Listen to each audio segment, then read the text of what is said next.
The twin suns of Celestara were just beginning to rise when Raylan's communicator lit up with an urgent signal. The voice on the other end was calm, but carried a weight of authority. Human envoy Raylan, by order of the Imperial Council, you are summoned to the throne hall. Immediate compliance required. Raylan frowned. He had been in the alien capital for 3 weeks, and most of his time was spent in quiet observation.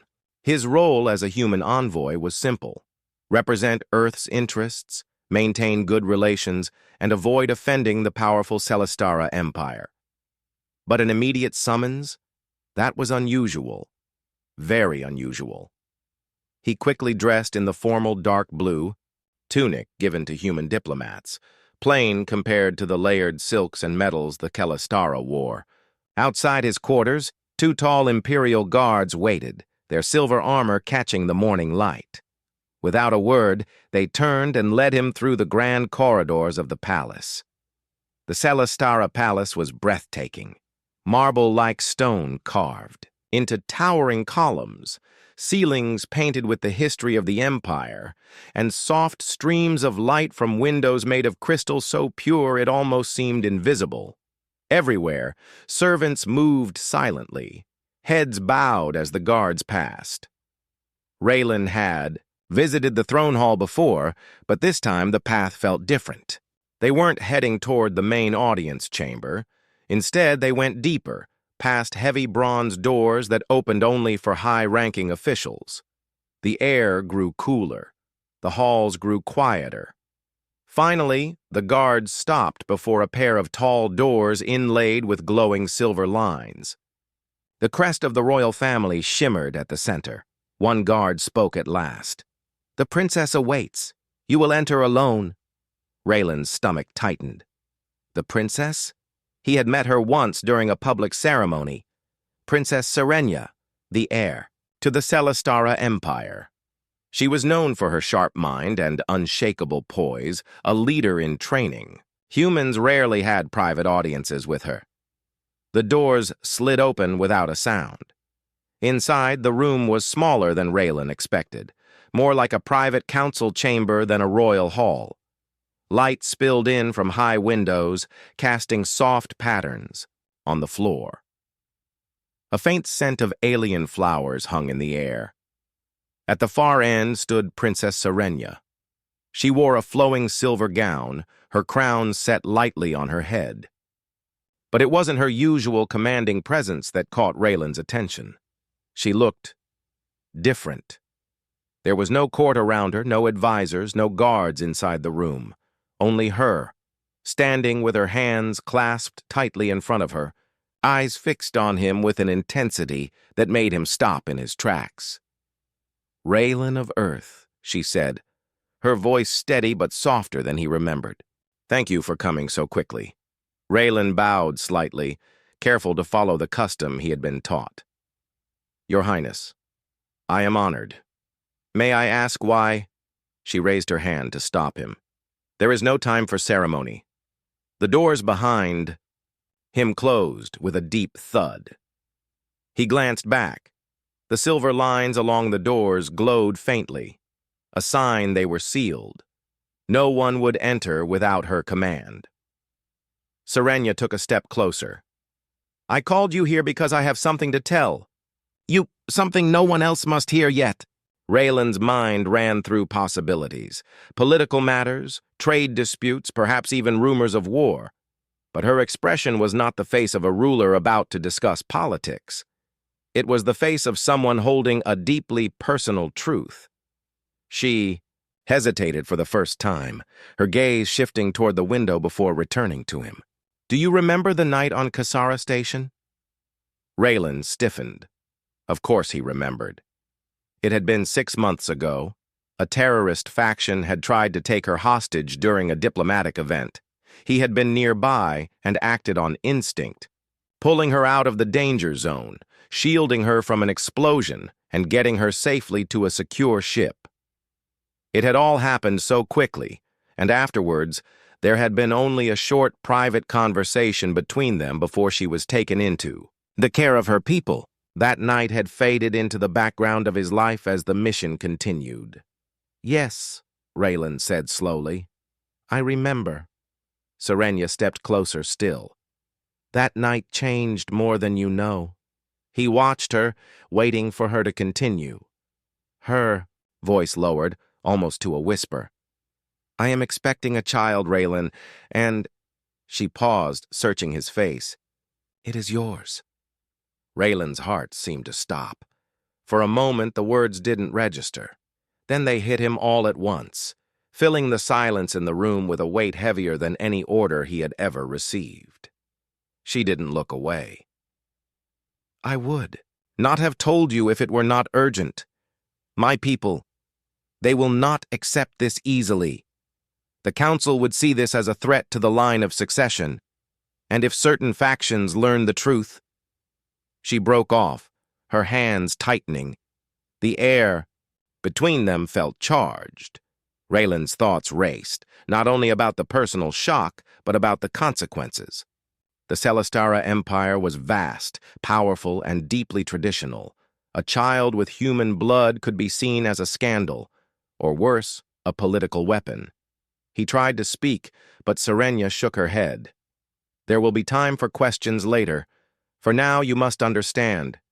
We have little time. There are whispers already, and I fear the council will act before we can decide what to do." Her voice carried both fear and resolve, a strange mix that told Raylan this was not a request. It was a plea. Outside, faint footsteps echoed down the hall. Slow, deliberate, coming closer. Serenia's eyes flicked toward the door, then back to him. "We are not safe here. Not anymore." The silver lines on the door dimmed slightly, as if the lock had been touched from the other side. She stepped closer, close enough that he could see the tension in her posture. "Raylan, will you help me?" Before he could answer, the shadows of two figures appeared beneath the doorway. The silver lines on the sealed doors flickered again. From the outside, two faint shadows stood motionless. Whoever they were waiting, listening. Princess Serenia's voice dropped to a whisper. "They're here sooner than I feared." Raylan kept his eyes on the door. "Who?" She didn't answer directly. Instead, she moved to a small table near the wall, pressed her palm against a silver panel, and a hidden compartment slid open. Inside lay a folded cloak of deep green fabric and a small metallic device no bigger than Raylan's thumb. "Take this," she said, handing him the cloak. "You'll need to blend in if we move through the servant passages." "And this?" Raylan asked, holding up the device. "It disrupts the palace's bioscanners for a few minutes," she explained quickly. "Enough to hide my signature." Raylan understood at once. The Celestara could track their royal family anywhere in the palace through a network of hidden sensors. If Serenia's location went dark, it would cause panic. But maybe panic was better than capture. The glow from the silver door lines dimmed. A voice came from outside, muffled but sharp. "Princess Serenia, the council requests your presence. Immediately!" She stiffened. "That is no request," she murmured. Before Raylan could reply, she touched another panel on the wall. A section of stone slid aside, revealing a narrow, dimly lit passageway. "Go," she said, motioning for him to enter first. "We can't let them see us together." Raylan hesitated. "And if they come in now, they will find an empty room," she said firmly. "Now move." The passage was barely wide enough for them to walk side by side. The air smelled faintly of old metal and oil. Somewhere below, machinery hummed, the unseen life of the palace. They moved quickly, their footsteps echoing softly. Serenia kept her voice low as they turned a corner. "The council has been watching me since Kasara Station. They suspect something. I've overheard them debating whether a human should be allowed anywhere near the royal family." Raylan frowned. "And if they find out about the child," she glanced at him. They won't just remove me from the throne, they'll make sure the child never exists. Her words chilled him more than the cold air in the passage. They descended. A narrow spiral staircase, the light growing dimmer with each step. Raylan noticed how Serenya's usually perfect poise now carried a hint of urgency. Every few moments, she glanced back as if expecting someone to follow. At the base of the stairs, the passage split into two directions, one lined with servant quarters, the other leading to the supply docks. "This way," she said, taking the dock path. "If we can reach the lower hangar, I have loyalists who will help us off-world." They passed an open doorway where two servants were quietly sorting food containers. The moment they saw Serenya, their eyes widened, but she pressed a finger to her lips. Without a word, they turned their backs and continued working, pretending not to see. Raylan realized she must have allies hidden in the most unlikely places. As they approached a heavy metal door at the end of the hall, a distant sound echoed, boots hitting stone, fast and coordinated. "The hunters! They've activated the trackers," Serenya whispered, pulling the small device from Raylan's hand and pressing a button. A faint hum filled the air. "We have 2 minutes before they realize we've vanished from the system." The heavy door opened into a storage bay filled with crates, machinery, and the scent of engine fuel. At the far wall, a small transport lift waited, a platform that could lower them to the hangar floor below. They stepped onto the lift, and Serenya pressed the controls. The machinery groaned, lowering them slowly. Too slowly. From above, the sound of boots grew louder. Halfway down, voices shouted from the storage bay entrance. A sharp beam of light cut through the shadows, sweeping across the crates. "They've found the trail," Raylan muttered. Serenya didn't look up. "Hold on." The lift jolted, then dropped faster than before, the wind rushing around them. It clanged hard when it reached the bottom, but they wasted no time, darting across the hangar floor toward a row of small, sleek shuttles. A tall figure stepped out from behind one of the shuttles. His uniform was that of the Imperial Fleet, but the emblem on his chest bore a small silver crescent, a sign of loyalty to the princess. "Your Highness," he said quickly. "This way." He led them to a shuttle already powered up. The engines purred softly, lights glowing across the control panels. Just as they reached the open hatch, a sharp alarm blared through the hangar. A cold, metallic voice rang out over the intercom. "Security breach in lower hangar. All exits sealed. Capture targets alive." Serenya's ally cursed under his breath. "They've locked the outer gates. We'll have to force a jump launch." Before Raylan could ask what that meant, the ally was already strapping into the pilot seat, fingers flying over the controls. The shuttle's engines roared louder, vibrating the floor beneath their feet. Serenya grabbed Raylan's arm, steadying herself. "Once we leave, there is no return. Do you understand?" Raylan looked at her, the determination in her eyes, the faint tension in her jaw, and nodded. "Let's go." Above them, the hangar doors began to close. The hunters appeared on the balcony, weapons aimed down at the shuttle. The pilot slammed a final control. "Hold tight!" With a deafening roar, the shuttle shot forward, the artificial gravity struggling to keep pace. The closing hangar doors were just ahead, a narrow gap of light shrinking fast. For a breathless second, it seemed impossible.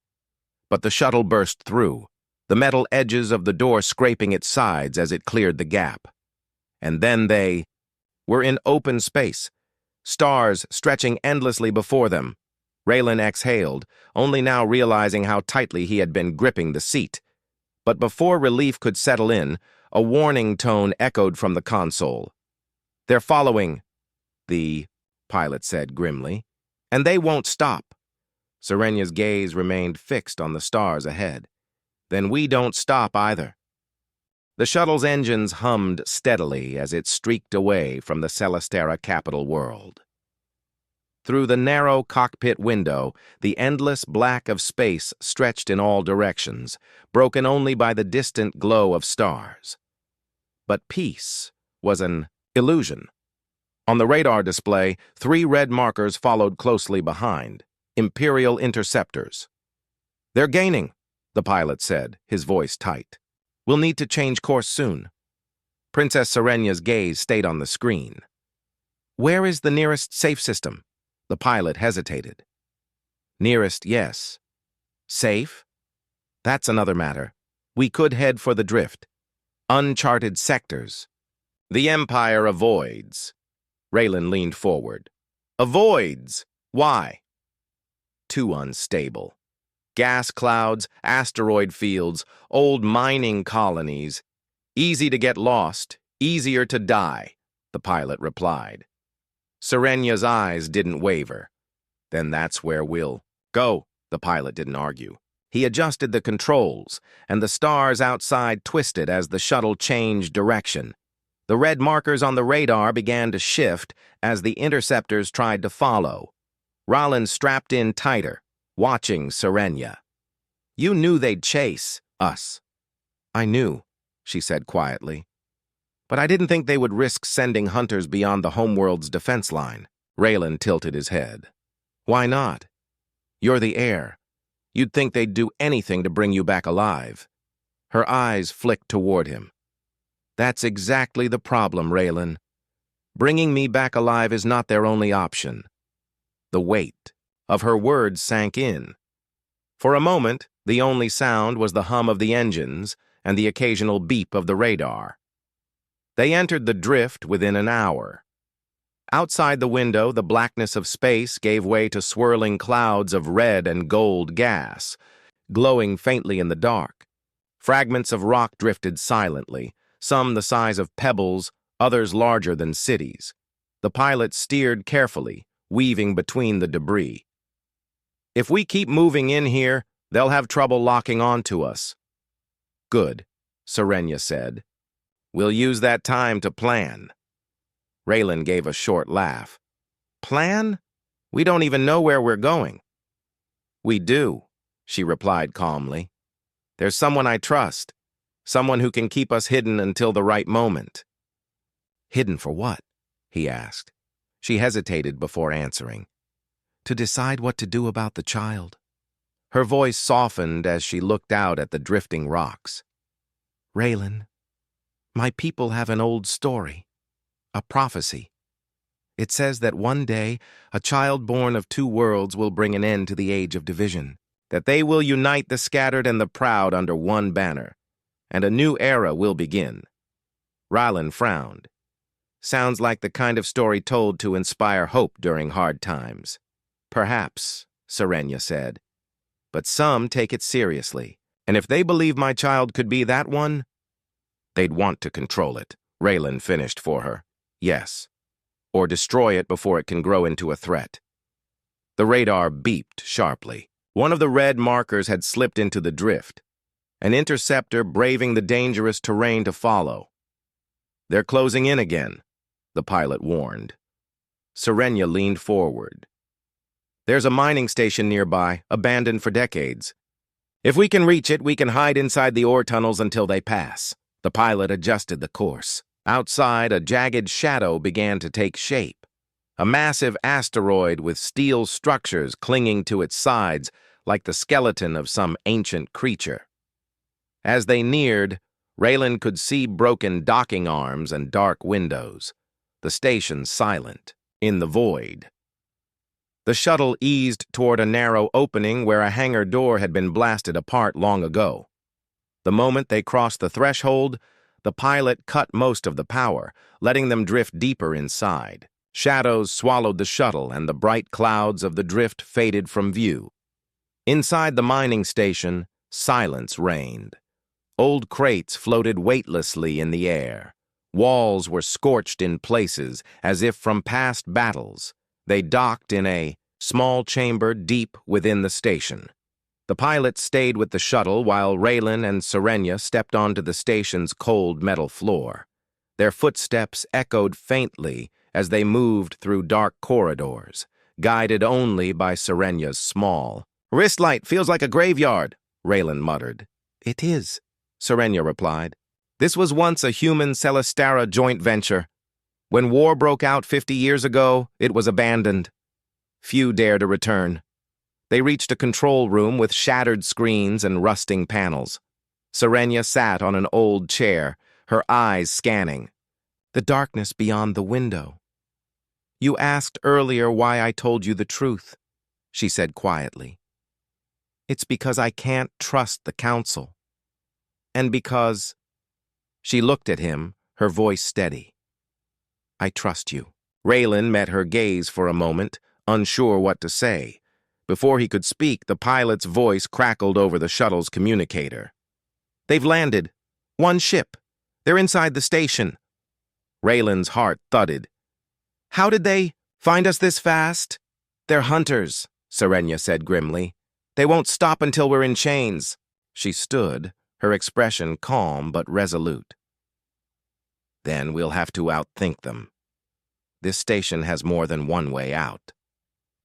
Raylan glanced at the dark corridors stretching away into the shadows. "And if we get lost?" Her lips curved in the faintest hint of a smile. "Then we make sure they get lost with us." Somewhere in the distance, faint metal clanging echoed. Slow, deliberate footsteps moving through the station. Raylan tightened his grip on the small pulse pistol the pilot had given him. The air felt heavy, the silence between each sound almost louder than the noise itself. Serenya's light swept across the corridor ahead, catching the edge of a half-open blast door. She stepped through without hesitation. The footsteps were getting closer, and in the far darkness, something moved. The sound of footsteps grew sharper, metal on metal, slow, deliberate, and getting closer. Raylan glanced at Princess Serenya. She was calm, but her eyes tracked the shadows as if every flicker could be a threat. "Stay close," she whispered. They moved deeper into the mining station, stepping over loose cables and rusted tools left behind decades ago. The air was stale and cold. Somewhere far away, metal creaked, not from footsteps, but from the station's old frame shifting in the void. Raylan's hand stayed near the pulse pistol on his belt. He wasn't sure if it would do much against the Empire's hunters, but holding it gave him a little more courage. Behind them, a faint beam of light swept across the corridor. The hunters were using scanners. Serenya spotted a hatch in the wall, its faded paint peeling away. She pulled it open, revealing a narrow service tunnel barely wide enough for them to crouch inside. "This will take us to the ore elevators," she said quietly. "If we can reach the lowest level, there's an old maintenance bay with emergency pods." Raylan ducked into the tunnel first, the walls brushing his shoulders. Serenya followed, pulling the hatch closed behind them. The darkness inside was complete, broken only by the small light on her wrist. They crawled forward. The tunnel smelled of oil and dust. Raylan's breathing sounded too loud in the narrow space. He kept glancing back, expecting the hatch to burst, open behind them. But for the moment, there was nothing. Then the station's structure groaned again, louder this time. The sound echoed through the tunnel, making it hard to tell where it came from. Serenya whispered, "Stop." They froze. From somewhere nearby came the muffled sound of voices, low, distorted by the walls but clearly searching. The hunters had reached the same section of the station. "We need to move faster," Raylan said. "Not too fast," Serenya replied. "Noise will give us away." After several minutes, the tunnel opened into a wider maintenance corridor. Broken pipes hung from the ceiling, and dust floated weightlessly in the air. They had just stepped into the corridor when a sharp clanging rang out from behind them. Raylan spun around. One of the hunters had opened the hatch they'd entered. "Run," Serenya said simply. They sprinted down the corridor, boots clanging against the metal floor. Behind them, the hunter's footsteps quickened. The corridor bent sharply, leading them to a circular shaft with a platform hanging from thick cables. A faded sign in Celestara script marked it as an ore elevator. Raylan stepped onto the platform, checking the control panel. Most of the buttons were dead, but one still glowed faintly. "It works," he said. "Go," Serenia urged. The platform shuddered, then began to descend into the darkness below. Halfway down, a flash of light above. Them made Raylan's stomach drop. The hunters had reached the shaft and were aiming weapons downward. "Cover!" Serenia shouted. They ducked as beams of blue energy sliced through the air. One hit the cable holding the platform, sending sparks into the darkness. The platform swayed violently, metal groaning under the strain. Raylan grabbed the railing, heart pounding. "If they cut the cable, they won't," Serenia said, her voice steady. "They need us alive." A moment later, the elevator reached the lowest level, clanging against the stop. They jumped off and ran into the shadowy space beyond. The maintenance bay was enormous, a hollow chamber carved into the asteroid, lit only by the weak glow of emergency strips along the floor. Rusted tools floated in the thin gravity, and, in the far corner, 3 small pods sat in docking cradles. Serenia headed straight for them. "If at least one still works, we can launch into the drift and link up with my allies." They reached the first pod. Raylan climbed in to check the controls, but the panels were dark. Dead. The second pod wasn't much better. Its outer shell had been damaged, a long crack running down the side. Serenia tried the third. With a deep hum, the systems flickered to life. "This one's functional." Before they could board, a voice echoed from the far end of the bay. "Princess, Serenia, Humain, you cannot escape." The hunters stepped into the light, tall, armored, and moving with silent precision. Their faces were hidden behind dark visors. Raylan raised his pistol. "Keep going," he told Serenia. The hunters moved forward slowly, weapons lowered, but ready. "You will come with us," one said, his voice flat. "The council will decide your fate." Serenia stepped closer to the pod, but kept her eyes on the hunters. "If you take me now, you risk the prophecy." The hunters hesitated, only for a fraction of a second, but it was enough. Raylan fired a single shot at a hanging fuel pipe. Above them, the blast split the pipe, releasing a burst of thick vapor. It filled the air instantly, clouding the hunters' vision. "Now!" Raylan shouted. They dove into the pod. Serenia slammed the hatch shut and hit the launch control. The docking clamps released with a loud metallic snap, and the pod shot out into the drift like a stone from a sling. Inside the pod, the hum of the engines was steady but strained. The viewport showed swirling clouds of gold and red as they sped. Away from the mining station, Raylan looked back. No sign of the hunters yet, but he knew that wouldn't last. "They'll track us," he said. "They'll try," Serenia replied. "But now we have a lead, and somewhere to go." She entered coordinates into the pod system. Raylan noticed the numbers pointed deeper into uncharted space. "What's out there?" he asked. "A place where the council's reach is weak," she said. "And where we can find the one person who knows the full truth of the prophecy." Her gaze was steady, her voice calm, but Raylan could see something else in her eyes now. Not just fear, hope. The pod sped through the golden clouds of the drift, its small engines straining to keep ahead of the hunters. Through the viewport, the glowing gas swirled and shifted, hiding their path, but also hiding their pursuers. Raylan leaned over the console. "Any sign of them?" Princess Serenia checked the scanner. The screen flickered with static. The drift's charged particles made long-range tracking unreliable. "Not yet," she said. "But they will not give up. Hunters are trained to follow for days without rest." The pod's control lights dimmed for a moment before stabilizing. Raylan frowned. "We can't outrun warships in this thing. It's not built for speed." Serenia nodded.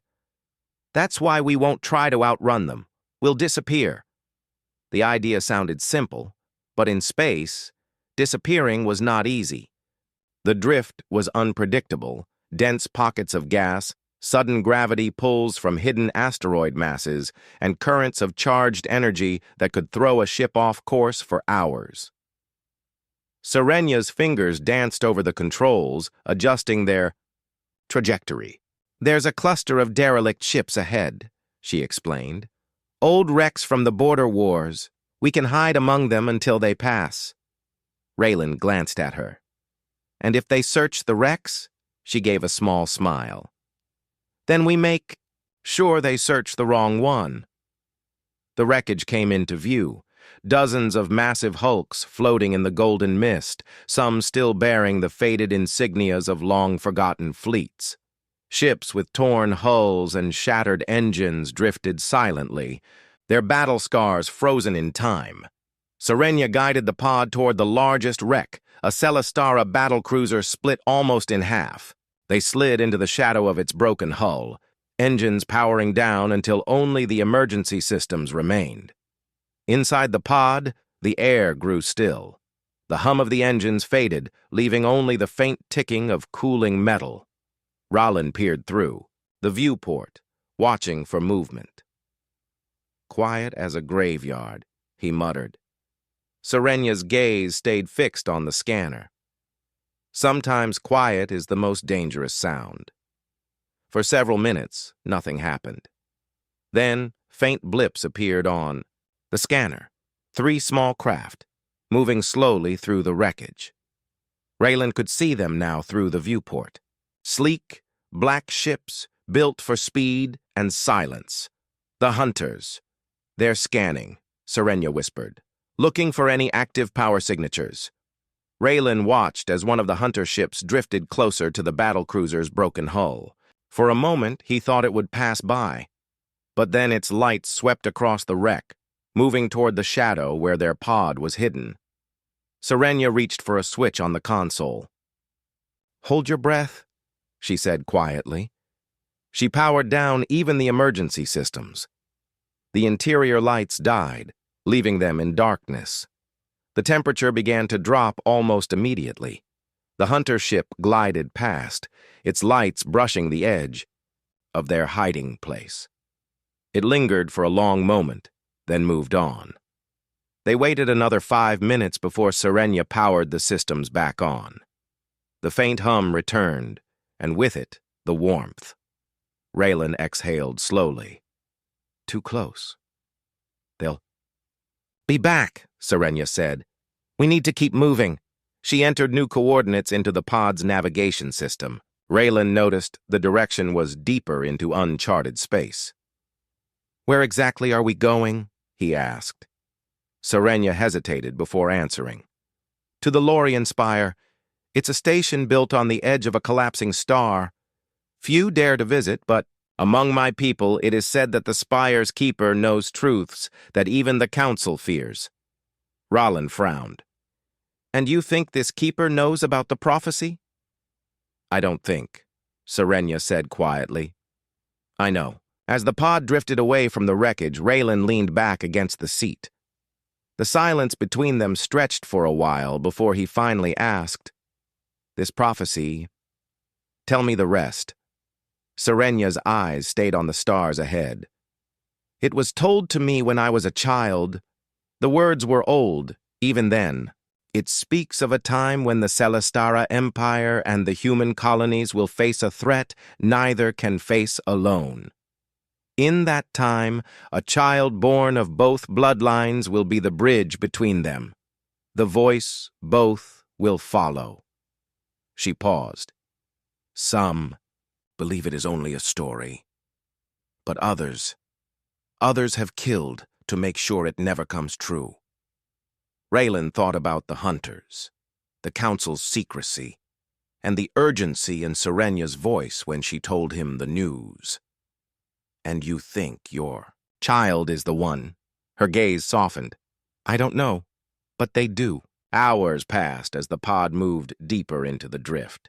The golden clouds began to thin, revealing a darker region of space ahead. The scanners beeped suddenly.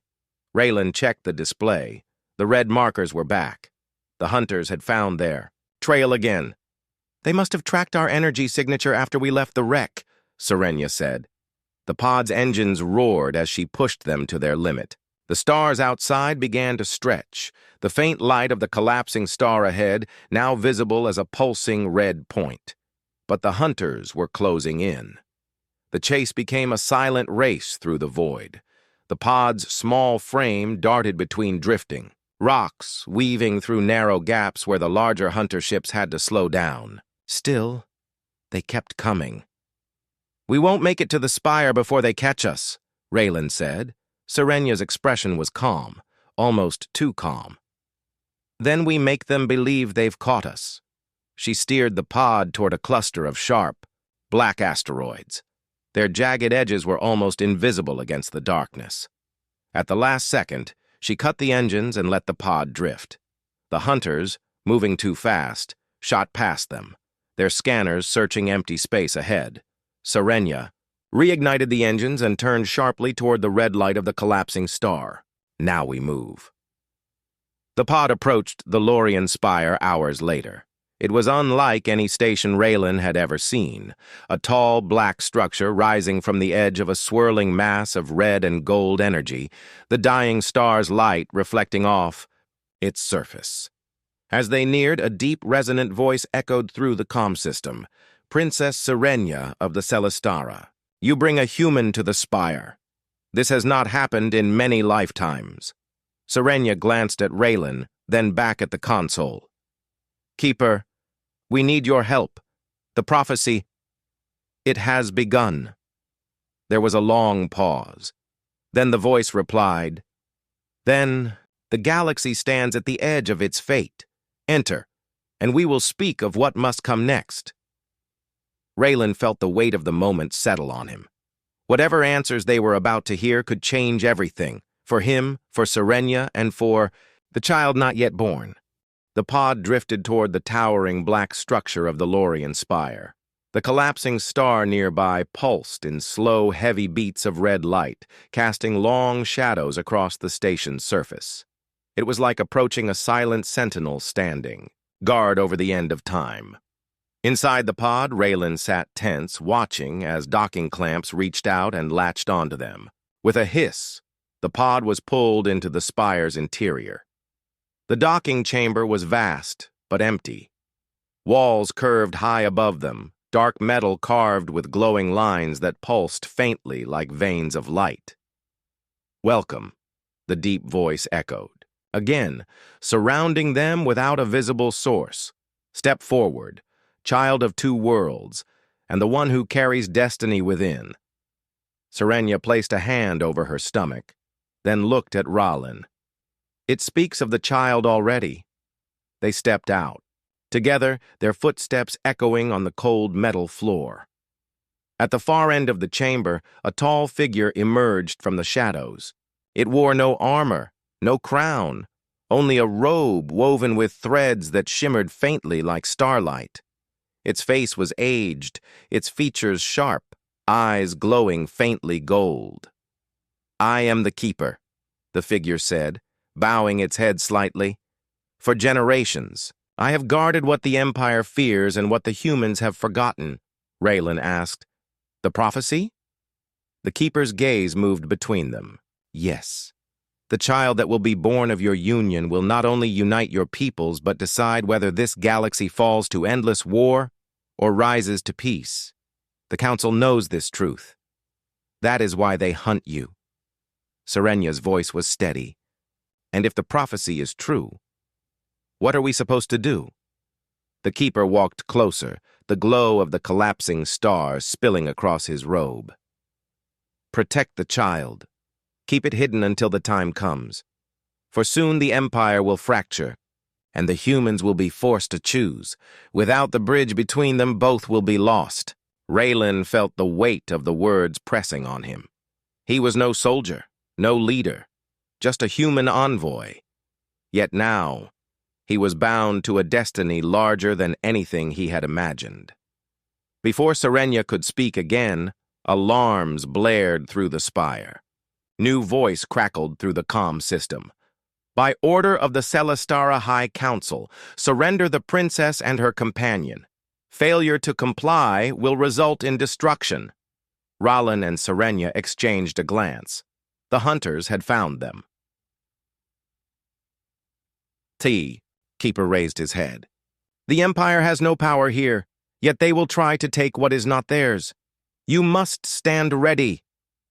The chamber shook as ships descended outside, their engines roaring even through the spire's thick walls. Raylan rushed to the viewport, looking out at the dark space around them. A fleet of Imperial warships had arrived, sleek and menacing, their weapons trained on the spire. And beyond them, to his shock, another fleet was emerging from hyperspace. Human ships, gray and angular. The defense fleet of Earth and its colonies had come, answering the distress call Raylan had sent before leaving the palace. For the first time in history, human and Celestara warships faced each other openly. Weapons charged, the fragile balance. Hanging by a thread, a sharp voice thundered through the comms. Princess Serenia, this is Commander Vile of the Imperial Fleet.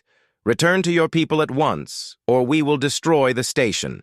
The human will be executed for treason. Almost immediately, a second voice joined in, firm and resolute. This is Admiral Thorne of Earth's Defense. Any attempt to harm Envoy Raylan will be considered an act of war. Step back, Celestara. Raylan's chest tightened. They'll fire, both sides. Serenia's expression was calm, though her voice was low. Not if we tell them the truth. The Keeper nodded slowly. The moment has come. Reveal the prophecy, Princess. Let it be known before war begins. Serenia stepped into the center of the chamber. Her voice carried through the spire's comm system, echoing across both fleets. Council of Celestara, Admirals of Earth, hear me. I carry a child of human and Celestara blood. This child is the one foretold in our oldest prophecy, the bridge between two peoples, the only hope for unity when the galaxy fractures. Her words hung in the air like a spark in dry grass. For several moments, there was silence. Then angry voices erupted on both sides of the channel. Blasphemy! One Celestara captain shouted. A polluted heir cannot sit on the throne! This is manipulation, another voice cried from the human fleet. You expect us to believe in alien myths. But there were other voices too, softer, uncertain. If it's true, it could end the war. Raylan stood beside Serenia, speaking firmly. I was there the night she was attacked. I saved her life. This child is real. And whether you believe in prophecies or not, killing us will destroy any chance of peace before it begins. Outside, the fleets shifted. Some human ships moved closer, forming a protective line in front of the spire. Some Celestara ships held back, their commanders hesitating. The balance was trembling. The hunters, however, were not hesitating.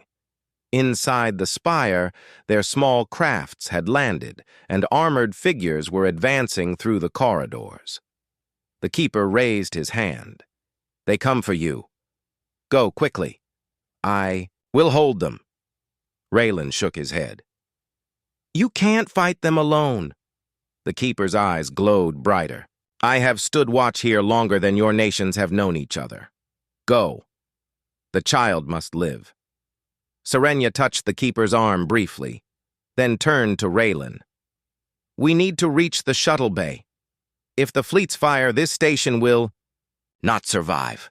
They ran through the dark corridors, the sound of distant footsteps echoing closer.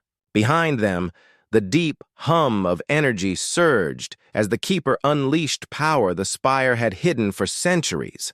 The walls shook with blasts as hunters forced their way inside. Finally, they reached the bay. A small transport ship sat waiting, its systems active. Raylan rushed to the controls while Serenia sealed the hatch behind them. Outside, through the bay's shields, he could see the two fleets still facing each other, their weapons glowing. One wrong move and both sides would unleash destruction. Serenia sat beside him. Her voice was calm but carried the weight of the moment. We can't hide forever, Raylan. We must choose whether to run or stand between them now. Raylan's hand hovered over the controls. His heart pounded. He was only a human envoy, but now he was standing at the center of history. The comm system crackled again with the voices of both fleets shouting demands. One decision, one moment, and the future of two civilizations would be decided. The transport shuddered as it rose from the spire's bay. Raylan gripped the controls, eyes on the glowing expanse of the collapsing star beyond. Streams of red and gold pulsed violently, casting long shadows across the nearby fleets. Serenia sat. Beside him, her hand resting lightly on her stomach. "We can't outrun them all forever," she said. Raylan nodded. "Then we make them listen. We have to show them, not just tell them." Through the pod's viewport, the human and Celestara, fleets hung in the void like enormous predators circling one another. Weapons glowed faintly, engines thrummed, and the silence of space carried the tension like a heavy weight. Serenia activated the comm channel to both fleets. Her voice rang clear, steady, and commanding. "Leaders of both sides, hear me now. I am Princess Serenia of Celestara. This is Raylan, a human envoy. You prepare to fight over a child who is not yet born. But the prophecy is true. This child is meant to unite us, not divide us. Listen, or history will call you foolish." For a moment, nothing happened. Then, faint murmurs came over the comm, some skeptical, some curious, some fearful. A Celestara admiral replied first, his voice cautious. "And you claim this child will prevent war? How?" Raylan took a deep breath. "Not by magic, not by force, but by giving us a reason to see each other as allies, not enemies. Both sides have fought for generations, but we are the same species. We share the same desire to survive and thrive. This child is our chance to remember that." Outside, the fleets shifted slowly. Human ships moved a fraction closer, while Celestara vessels held position. The hunters who had pursued them so relentlessly paused, unsure of their orders. Serenia pressed her hand against the pod's console. "We must demonstrate, not just speak." Raylan looked at her. "Demonstrate how?" She smiled faintly. "Watch." With a few quick commands, she activated the pod's external energy arrays. The pod shined brightly, a soft golden light that spread across the void. Within that light, holographic images formed, depictions of the child she carried, images of humans and Celestara together, working side by side in cities and ships, helping one another across worlds. The fleets fell silent. For the first time, the leaders and crews could see not just a prophecy, but a vision of a possible future, one in which peace was real. The Celestara admiral spoke first, his voice hesitant. "Could this be true? Could we be letting fear blind us for generations?" From the human fleet, Admiral Thorne's voice followed. "If the vision is real, then we are about to commit a mistake we cannot undo. We must consider. The child may indeed be the key." Raylan exhaled slowly. "It's not enough to just believe. You have to act. Stop the attacks now. Stand down, or history will judge you by your failure to see the truth." For several long moments, nothing moved. Then, slowly, the glowing weapons on the Celestara ships powered down. One by one, the human ships did the same. The tension in space eased, though it did not disappear entirely. Both sides remained vigilant, but for now, the immediate threat of war had passed. Raylan looked at Serenia. "You did it." She shook her head. "We did it together. But this is just the beginning. The child must live, and both sides must learn to trust." The pod's engines hummed as they turned away from the collapsing star and the fleets. Raylan guided them toward a nearby system, a neutral colony on the edge of uncharted space where they could regroup safely. The journey was quiet, but not peaceful. Both Raylan and Serenia were aware of the weight they carried, the knowledge that the galaxy watched, that every decision could tip the scales toward war or unity. Finally, they arrived at the colony, a world of silver cities perched along oceans of deep blue. It was calm, untouched by the conflicts raging in the stars beyond. They landed the pod and stepped onto the surface. Warm sunlight washed over them, a sharp contrast to the cold void of space. Raylan looked at Serenia. "We're safe. For now." She smiled softly. "For now, but soon, the child will be born. And when that happens, everything will change." Raylan reached for her hand, feeling the quiet strength in her grip. "Then we face it together." The first evening on the colony was peaceful. People moved about, unaware of the cosmic events that had just unfolded. Serenia and Raylan walked along a cliff overlooking the sea, the sky painted with shades of red and gold from the setting sun. "The keeper said the child would unite two peoples," Raylan said. "Do you think it will happen?" Serenia looked out at the horizon. "It must. If fear dominates, the galaxy will fall into endless conflict. But if hope guides them, the stars themselves will remember this moment." A soft breeze stirred, carrying the scent of the ocean. For the first time in weeks, Raylan allowed himself to relax. The child's presence within Serenia felt like a promise, fragile, yet powerful. The following months were spent in careful preparation.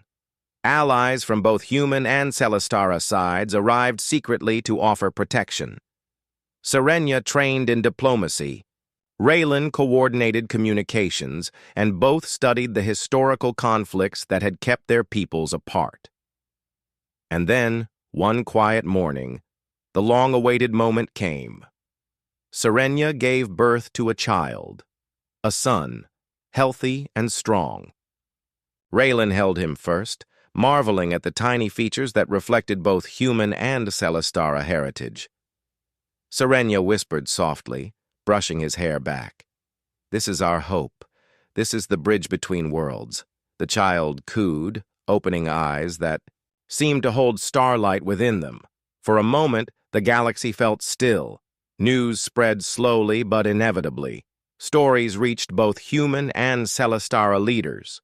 The child's birth became a symbol, a reason to pause, reflect, and reconsider centuries of conflict. The fleets that had once faced each other now communicated openly.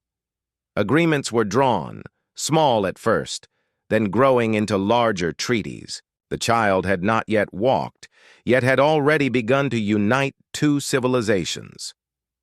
Raylan watched Serenia with their son in her arms, a quiet sense of wonder settling over him. He realized that heroism was not always in battle, and victory was not always in fire. Sometimes it was in courage. The courage to trust, to hope, and to protect life even when the future seemed uncertain. Years later, when the child had grown strong enough to walk among both peoples, he became a living symbol of unity. Humans and Celestara worked together as allies, sharing knowledge, technology, and culture. Old rivalries faded, replaced by a shared vision of prosperity. Raylan and Serenia often stood together, watching the child play under the twin suns of the colony. "It really can happen," Raylan said softly. Serenia smiled, her eyes reflecting both the past struggles and the hope of the future. "Yes, we just needed to survive long enough to let it begin." And in the quiet of the stars, a new dawn rose, not just for one planet or one people, but for the galaxy itself. The prophecy had been fulfilled, not by weapons or war, but by trust, courage, and the quiet power of hope.